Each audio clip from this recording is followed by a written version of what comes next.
Hey everybody, my name is Chris Burns. I am the artist and creator of Chikawa Power of God, and today, just as promised, I'm going to be talking about my process for making backgrounds for my manga and my illustrations. So let's get started. Before I actually talk about my process, which is actually being shown on the screen anyway, a little bit about where I get my inspiration for my background art. I studied a lot of Masashi Kishimoto, which is the creator of Naruto, and a lot of Kohei Horikoshi, which is the creator of My Hero Academia. That being said, backgrounds, oh my gosh, they're not my strong suit by far in terms of just drawing a background from scratch. If I'm looking at a reference, I can, for the most part, come up with something good. But in terms of just overall, just right out of my head, like here's an idea, like, and I'm gonna draw this whole background. That's tough. But in my third book, which is coming out soon, I've decided to really push myself for some areas of the series and draw everything by hand. Whereas in other parts of the book, things will be a little bit different in terms of how I make the background. So as you're seeing on the screen right now, you're seeing like me draw out some stuff, and then you're like, oh my gosh, he's putting 3D buildings on the screen. Like, what is he doing? Well, when I went to school for graphic design, I learned how to digitally composite pictures. And if you don't know the term digital compositing, it's when you take one image and you composite it with another. A good example of this would be what Marvel does or what DC does when they take, like, Spider-Man and they put him swinging into New York City on a picture, but it's actually, the actor himself instead of it being just completely CGI. Like, for example, Tobey Maguire's face is on the Spider-Man body swinging through New York City. With that being said, I learned how to use this technique and skill within my own series. If you are familiar with using Clip Studio Paint, you know that there is a store for Clip Studio assets where you can download 3D models, backgrounds, textures. It's just so much. Just so much in Clip Studio you can do. It's amazing. I recommend go buy it. I think they still have a sale. Go get it, guys.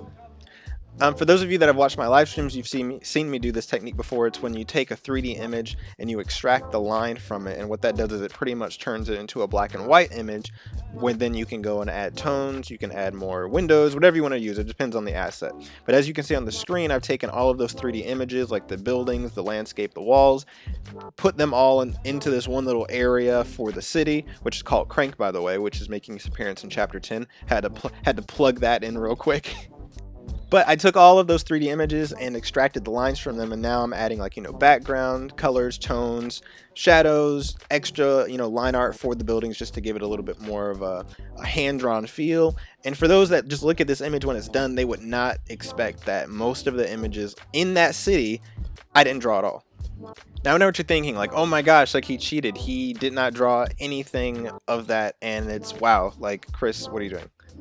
Now, I actually feel somewhat the same way. I'll be drawing stuff and people are like, oh my gosh, the backgrounds are crazy. And I'm just like, I didn't really draw all of it. But I'm actually, throughout the process of my storytelling and between book 3, 4, and 5, my goal is to gradually start developing my backgrounds organically. That way you won't know. You won't physically see the transition from, like this to like all hand drawn stuff, because I am practicing. Trust me, guys, I am practicing. I'm not just being lazy, but it is hard. And for those of you that are working on your own series or just illustrations in general, you know that backgrounds, most people just don't enjoy doing them. And they're just like having fun, like, oh my gosh, like, I love backgrounds. There are some of you out there that do. Don't get me wrong. Like, if you love it, you love it. But I'm definitely the type of person where now it's like, I want to produce good content and good quality. But if I'm going to draw this whole city by hand, it's just going to take way too much time, and it's just nothing's going to get done. But with all that being said, though, this technique can definitely help beginners as you're getting into comics and manga and you want to make backgrounds, and you might not even, and like, you might not know how to draw backgrounds from scratch. This is a perfect technique that you can use to just give your artwork a little bit of a pop, or your manga a little bit of a pop as well. If you want to know the deep details of how this technique works and how to do it, I talk about it all the time on my live streams on my YouTube, which is in the link in my link tree. And this is the final product, guys. This is the faraway version of the city of Crank. I took this illustration that I did for the video, shrunk it down, added the homies, Kurisu and Kalani. They're just getting out of the Jeep. They're like, oh my gosh, but I'm trying not to spoil it because this is going to be in book 3 and chapter 10 and stuff. But if you guys want to check out my manga, there's free chapters on Webtoons and the books on Amazon. So thanks for watching. Make sure to like and share this video.